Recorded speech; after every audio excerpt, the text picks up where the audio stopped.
Please subscribe and you can download this code from description below. Title: Handling Values Below a Threshold in Python, a tutorial on suppressing and replacing with a string.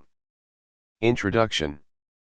In data manipulation and analysis tasks, it's often necessary to filter out values below a certain threshold and replace them with a specific string.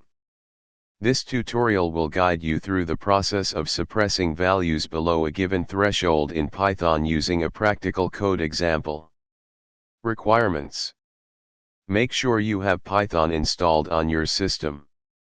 You can download it from https://www.python.org.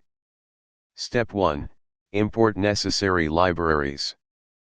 Open your Python environment and start a new script or Jupyter notebook. Begin by importing any required libraries. In this tutorial, we'll use NumPy for array manipulation. Step 2. Create sample data.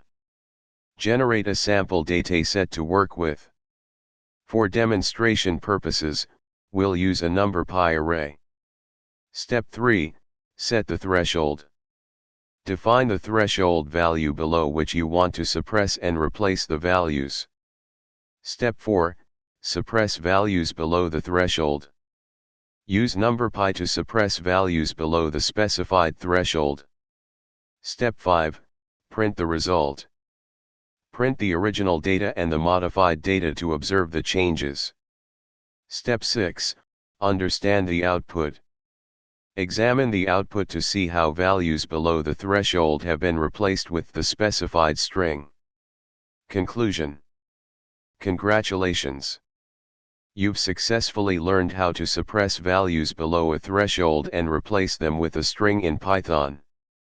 This technique is useful for handling outliers or filtering data in various data analysis scenarios. Feel free to incorporate these concepts into your data manipulation workflows. ChatGPT